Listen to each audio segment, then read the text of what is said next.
This is a Genesis G90, a luxury sedan from Hyundai's new Genesis luxury brand, which was recently created to rival Lexus and Mercedes-Benz and BMW and Acura and Cadillac.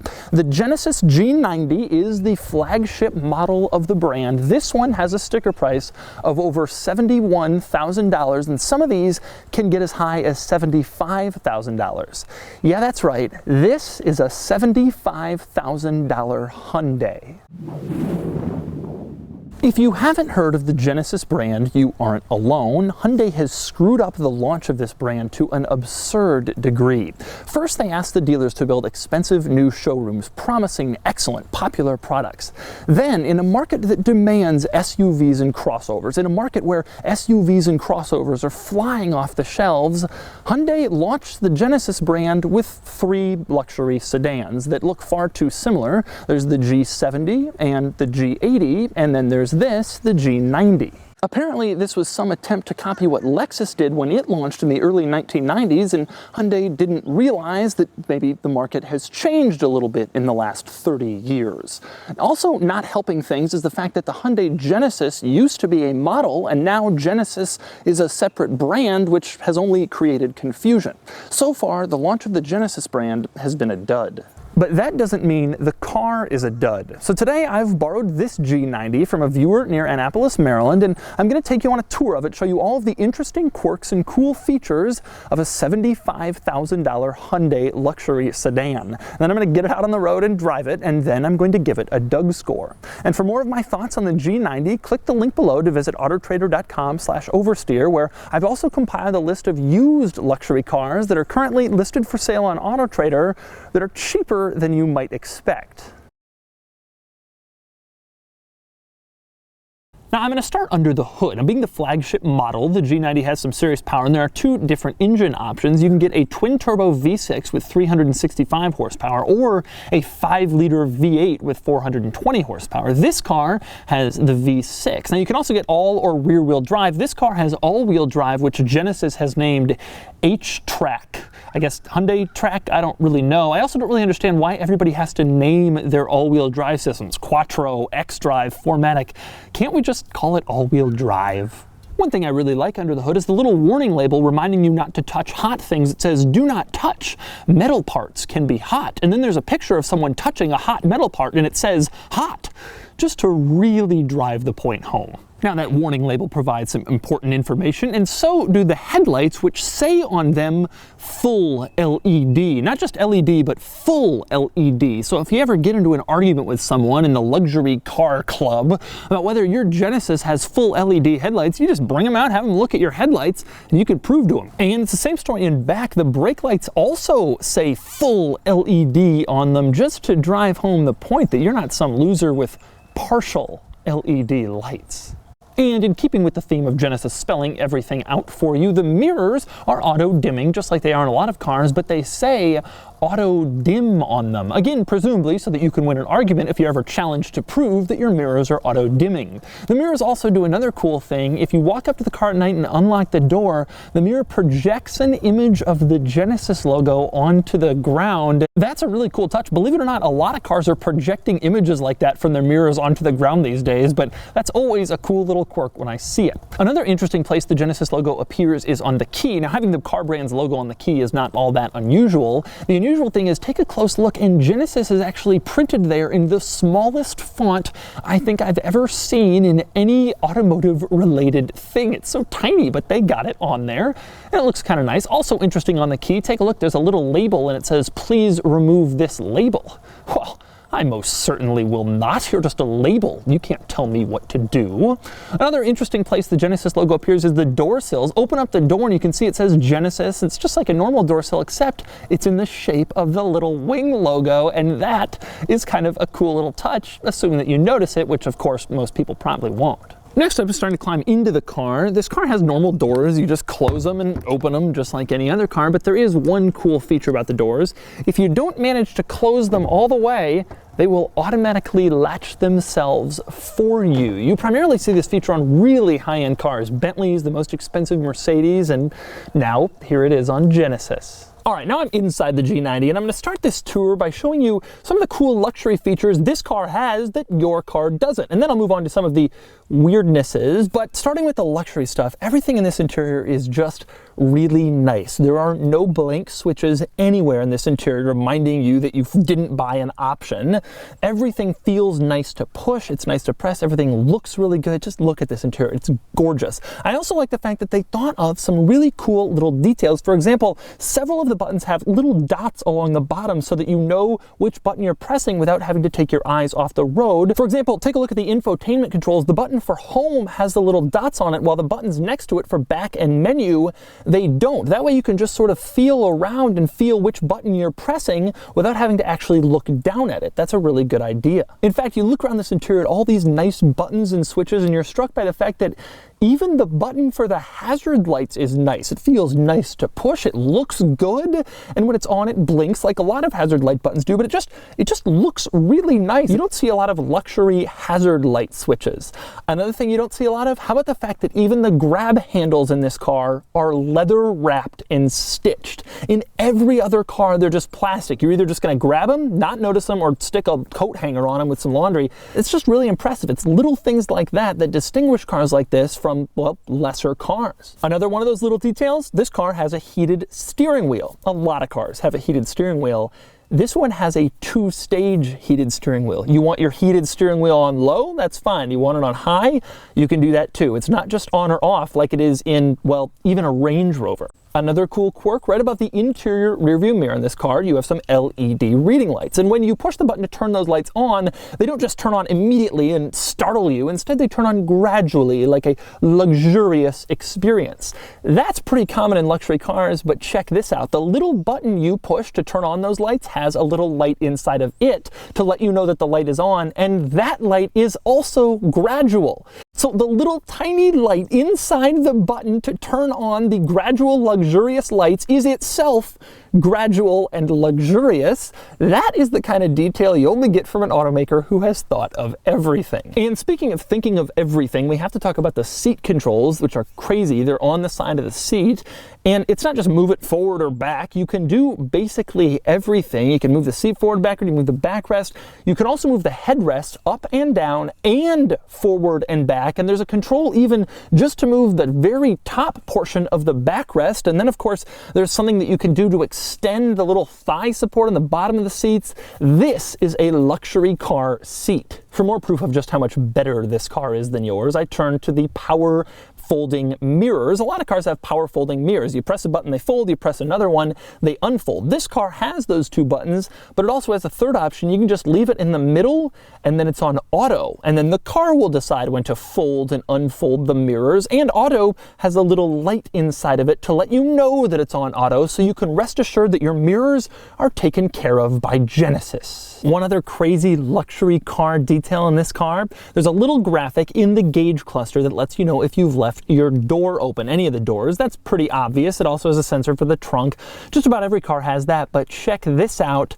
That same graphic can let you know if you've left a window down. The window turns red when you turn off the car if you've left one down, and you can see it when the door is open. It even lights up that window in red to let you know that it's down. How many times have you accidentally left a window down, or has a passenger left a window down without you realizing it? Now the car lets you know. Now, there are also a couple of other interesting features inside the G90 that aren't quite as luxurious and more just sort of weird. For example, how about the sound it makes when you turn it off? I'm not even going to try to explain this one, just listen to it.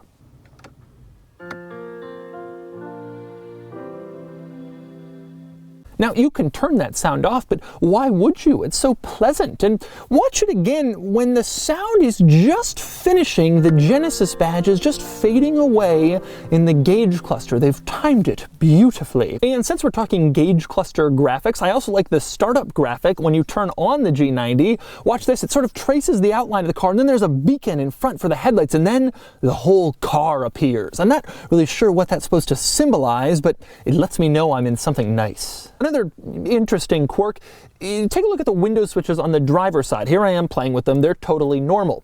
Now here's the window switch on the passenger side. It's twice as large as every other window switch in every other car. In fact, the parking brake release in this car is smaller than the window switch on the front passenger side. I'm not really sure why it's a double wide window switch, but well, it is. Next up, another weird one. Now, most G90 owners will never notice this, but if you look really closely on the passenger side of the dashboard, imprinted in the leather, it says DVD. Well, it turns out if you open up the glove box and then sort of tap the roof of the glove box right where it says DVD, a little DVD slot will come down. I guess this is for the navigation disc or some other service, but either way, it's there, and that little DVD in the dashboard lets you know it's there. This is very strange. Never seen this before? Probably won't again. And speaking of the glove box, here's a cool quirk. Using a little button over to the left of the steering wheel, you can open up the trunk in this car. That is pretty normal with all luxury cars have that. But another cool thing about this one is, though, you can press that button again, hold it down, and it will close the trunk. Not all luxury cars have that. A lot of automakers are scared to have a power closing trunk in case someone or something you can't see is back there could damage the trunk or cause injury, but you can do it in the G90 unless you open up the glove box. There is a little hidden on-off switch for the trunk. If you push it, it locks the trunk so that button no longer can open or close the trunk, and whoever's sitting in the driver's seat can no longer get back there. I guess this is for the valets. So if you're a valet, someone comes up to your valet stand in a Genesis G90 and you can't open the trunk, now you know all you got to do, open the glove box, press that little button, and then you can just kind of check out what they got back there. And another odd one before I move on to the weird tech in this car, how about the fact that right above the climate controls is a passenger seat belt reminder. If you're in the passenger seat and you buckle your belt, it turns white. If your belt is unbuckled, it turns red. I guess to let you know that the airbag is on or off, but of course, no one will ever know that that's there. No one will ever look at that, and no one will ever see that it changes color except for me and now all of you. Next up, moving on to some of the interesting tech in the G90, I'm going to start in the center screen, the gauge cluster, with the heads-up display. This car has a heads-up display. It projects vital information onto the windshield. This heads-up display is more configurable than most of them, however. For example, you can change the color of the speedometer display. I'm not really sure why you'd want to, but if you prefer green instead of white to let you know what your speed is, well, you can do that. You can choose orange as well. You can also raise and lower the heads-up display. That's pretty common. This car also gives you the ability to rotate the heads-up display in case you like to look at your heads-up display sort of like this. Not really sure why anyone would want to do that. You can also adjust the brightness to a substantial degree. Another interestingly configurable item inside the gauge cluster is the fact that you can use that gauge cluster screen to change the ambient light color inside the car. Basically the color that you see coming out of the doors and the dashboard when you're driving along at night. Now, that's not all that unusual. A lot of cars give you the opportunity to change those colors, but every other car just sort of shows you what color you can have. In this car, they've named the colors. Would you like, for instance, Aurora Purple? Or how about Ocean Blue or Sunrise Red? Why would they go to the trouble of naming the interior ambient lighting colors? Do they think you're going to brag to your passenger? Oh yeah, I got Sunrise Red going on right now. Also interesting, you can control the ambient interior lighting brightness, and it's not just 1, 2, 3, 4, 5. Instead, it's level 1, level 2, level 3, etc. So basically, you could say, yeah, I got a level 3 Sunrise Red going on. Yeah, I got a level 4 Ocean Blue. It seems a little bit too involved for ambient lighting interior color changes. But my favorite thing inside that gauge cluster screen is the fact that you can change the service intervals. Look at that. You go in there and you can adjust the service intervals yourself so the car can tell you when you need to go in for service. You can make it 50,000 miles if you want. I wonder if that would hold up with the warranty department. Well, I changed the service interval. I don't know why the engine blew. Obviously, I've seen a lot of cars where you can reset the service reminder inside the gauge cluster, but I've never seen one where you can actually change how many miles you have to drive between services. I think I would rather let the professionals handle that. Next, we move on to the infotainment system. I'm going to show you some of the more unusual items, starting with the settings. If you go into the navigation system settings, go into route options, and you can tell the car to avoid ferries, avoid tolls, avoid U-turns, unpaved roads. You can also tell it to avoid tunnels. Who are all these people who want to avoid tunnels? If you don't want to go in a tunnel, maybe you should seek an alternate activity aside from driving. Just a thought. Also unusual is this odd GPS information page. It shows your latitude and longitude down to the exact degree, minute, second, and it shows your real-time elevation. There's even this little sending and receiving graphic I'm not really sure about, but this is the kind of thing I feel like pilots use before they get on the intercom and tell the passengers where they're going. Next up, moving on to the audio settings. Like in a lot of cars, you can adjust where you want the sound, back, front, whatever, but check out that cool graphic when you move it around. It's like the part of the car that you're giving the sound is lighting up in order to receive it. A lot of cars have this feature, but that graphic looks a lot cooler than the graphic in other cars with it. Also unusual in the audio settings, if you go into Quantum Logic Surround, you're given two options, both of which are weird. The first option says Audience Mode, provides an intimate concert experience where the boundaries of the vehicle seem to disappear. Yeah. Sure they do. Then there's On Stage Mode, which is just as ridiculous. A surround sound experience that puts listeners on stage with their favorite artists, placing individual instruments and musical elements throughout the cabin. Yeah, I have no doubt that's true. I feel like I'm on stage with Ginny Eat World when I just press that little dot in my infotainment screen instead of one of the other dots. Also cool is changing the time. Now when you change the time of the infotainment system, the little analog clock adjusts to the new setting automatically, sort of by an unseen hand. It doesn't just change the time in the infotainment system depending on which time zone you tell it you're in. So as you go through the different time zones, the little clock adjusts each time you select a new one. Interesting, in the climate information tab are the options for the smart ventilation and the active CO2 monitor. Smart ventilation says when humidity levels inside the vehicle increase while climate control is turned off, air is automatically expelled to maintain a comfortable environment. The CO2 monitor says controlling the CO2 concentration improves the freshness within the vehicle. Now, why would anyone ever turn those things off? Who doesn't want a comfortable environment and freshness within the vehicle? I'm not even sure why they're selectable, but, well, they are. And next up, moving on to the rear seats. Now, don't let the pricing fool you. Even though this thing is priced like a mid-size luxury sedan, it is sized like a full-size luxury sedan, like the size of an S-Class or an A8.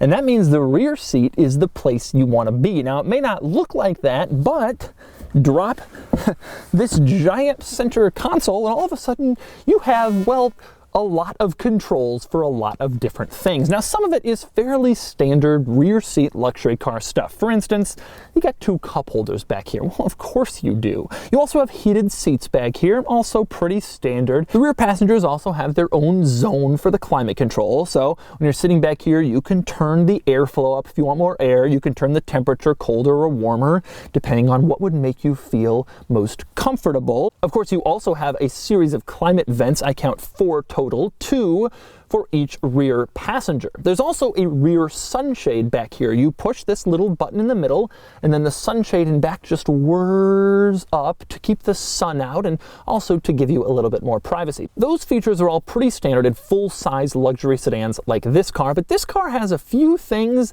that you don't get in a typical luxury sedan. For instance, the rear passenger back here has an entire group of controls on this rear console devoted to controlling the front infotainment system. Now, the rear passenger can't change the navigation system and the directions, but you can control anything related to the stereo and the sound and the radio. You can switch from AM to FM to XM. You can switch to media if you want to play an iPod or a phone or Spotify. You can do that all from back here. Now, the weird thing is there's no screen back here to do it. So if you want to start playing around with the stereo, if you're sitting in back, you gotta look at the front screen. So you kind of sit here and you do one of these in order to see exactly what you're changing. Another hilarious thing, if the rear passenger gets sick of the front seat occupants enjoying the infotainment screen, the rear passenger can turn off the front infotainment screen, and then nobody gets to use it. Now, of course, the front passengers have the ability to lock out the rear passengers so they can't make any changes, but if you're driving around in this car and you're chauffeuring someone, maybe they want to change the music, now they can. How many times have you gotten in an Uber and wished you could have changed whatever was playing on the radio? If only your Uber had a Genesis G90, that would actually be a possibility. The other cool thing in the back of this car is the side window sunshades. A lot of luxury cars have them. This car has them power operated. If the window is up, you pull up again on the power window button, and then the sunshades whir into place. And there's even a power sunshade for the tiny little rear quarter window window that also whirs into place. When all the sunshades are in place, you really have a excellent privacy back here, and you're shielded from the sun, so you don't have to look at anyone or anything as you're being chauffeured down the road. A couple of other interesting quirks of the rear seat in this car. I really like the fact that if you look at those stereo controls I was talking about earlier, FM is the one in the very middle. It's sort of the king of all the stereo controls. It sits above AM and XM on its throne, and it's also the only silver button and the only one with those little dots on the bottom. In the world of the Genesis G90 rear seat entertainment controls, FM is the tyrant. Also interesting is the fact that you can adjust, if you're sitting in the rear, the front passenger seat. Press a little button here and you can move the front passenger seat forward or backwards. You can also move the backrest forward or backwards in order to give you more legroom. You obviously can't do that with the driver's seat because you could annoy the driver and then they would crash the car while they're yelling at you. Now it's cool to show you the controls, but allow me to demonstrate exactly how much this works. I am now moving the front seat forward and forward and forward and forward, and look how far up it goes. I'm pretty tall, and with the seat all the way up, I can lie down back here and still have room to spare. It's ridiculous and luxurious. And finally, moving along to the trunk, there's something particularly interesting about the trunk in this car. It is rather large, but then again, that's no surprise given that this is a full-size luxury sedan. A couple of unique things in the trunk of this one, however. You can see that the owner of this one still has his Genesis first aid kit in its original pouch, and if you dig underneath the trunk carpeting, you will see the wheel locks still in their unopened original pouch. So you could probably sell those things for like 50 bucks on eBay. Something to think about if you have a Genesis, you want to make a little extra cash. And so those are the quirks and features of the G90, aside from the quirk of hailing from a new car brand that no one's really heard of yet. Now it's time to get this thing out on the road and see how a $75,000 Hyundai luxury sedan drives. All right, driving the G90. I'm in a neighborhood here, so I'm going pretty slowly. It is a nice, quiet ride so far. I've got my heated steering wheel on 2, but if that gets too hot for me, maybe I turn it to 1. Man, it's very quiet in here. I'm finding that the ride quality is not quite on the level of the S-Class or the really highest end luxury sedans. However, it's surprisingly quiet, tremendously so. It's probably quiet above its price range, and I think the ride quality is probably about what I'd expect given its price range. It sort of rides more like an E-Class or something like that, but it's certainly more quiet than all the E-Classes I've been in. All right, here we go. Launching it now. Ooh, wow. Man, it gets up and goes. It's pretty quick. I mean, it's interesting. It has 365 horsepower, so it's no surprise that it's pretty quick. The surprise to me is that the V8 only has 420 horsepower. I don't really see a big benefit of the V8, having not driven it, of course, but I don't really see a big benefit of the V8. Surely you're going to lose a lot in fuel economy. All right, now I'm driving along with traffic here, hands off the wheel. The little steering light has turned green, so I assume that means it's going to keep me in my lane, and indeed, it's kind of shifting back over as the car drifts a little bit here or there. That's what a luxury sedan does. Oh, it's ding. It says, oh, I gotta put my hands back on the steering wheel. All right, all right. Seat is very comfortable. Feels very nice. This headrest especially. It's like a pillow. It does have that big car feeling, though, that the S-Class also has. Although it's a quick vehicle, it definitely doesn't feel like it has some hidden secret tightness. Yeah, it feels quick. I mean, it feels reasonably fast. The transmission clearly dulls the acceleration. The transmission is clearly tuned for comfort, and it's very comfortable. When the transmission shifts, you don't feel it at all. However, you can tell that, and then it's sort of, it's not like immediate shifts like in a dual clutch car, but that's, this is a full-size luxury sedan. It's not a sports car, and that's kind of the point. Here's my take on this. Having spent the whole day with this car, but now just driving it for a few minutes, it seems like it's about 90% of the way to an S-Class. It has all the tech features. It has a very beautiful interior. Everything feels so comfortable. 90% of the ride comfort, 90% of the quietness, but you're paying 60% of the price. And so this car is a huge, huge value proposition. However, you have to then decide how much the brand name factors in. If there were no car brand, you'd obviously purchase this. The question is, how much is Mercedes-Benz more valuable to you than an upstart luxury brand from Hyundai? I talked to an S-Class owner about this car before I went and drove it, and he was like, I wouldn't get one of those. And I think that kind of sums up the general feeling, is that like this is for people who are sort of, yeah, I want to try a full-size luxury sedan, but maybe I don't want to spend $120 on an S-Class. And this gives you the feel of a full-size luxury sedan. I don't think Hyundai's going to get any buyers away from Mercedes-Benz, but I think they could get some people who are kind of coming up from lesser cars, maybe a really nice Accord or an Acura, and they're saying, I want to have my first full-size luxury sedan. And then they look at the S-Class and see that it's $120,000, and they're like, I don't want to spend that. And so that's the Genesis G90, the flagship luxury sedan from Hyundai's new Genesis brand. It's an excellent luxury car. The Genesis brand is off to a slow start, but Hyundai's smart, they'll figure it out, and this car is proof that they can do it. And now it's time to give it a DougScore. Starting with the weekend categories and styling, the G90 certainly isn't ugly, but I think the look is a bit conservative and it could stand out a bit more. It gets a 5 out of 10. Acceleration does 0 to 60 in 5.4 seconds, even with the V6 giving it a 5 out of 10 on the DougScore acceleration scale. Handling is fine, exactly what you'd expect from a full-size luxury sedan, and it gets a 5 out of 10. Cool factor is acceptable, but this is no wild sports car, and it gets a 4 out of 10. Finally, importance is okay, although I think this one will really be determined in the long term when we see how successful the Genesis brand becomes and how important this car is to the brand. The original Lexus LS 400 would be very important, but its closest rival, the original Infiniti Q45, well, not so much. For now, it gets a 5 out of 10, bringing the total weekend score to 24 out of 50, low, but tied with the Volvo XC90 Excellence and the Volkswagen Phaeton W12, right above the Lincoln Navigator in the luxury car corner. Next up are the daily categories, starting with features. The G90 is loaded with nearly everything a modern car could have, and it gets a 9 out of 10.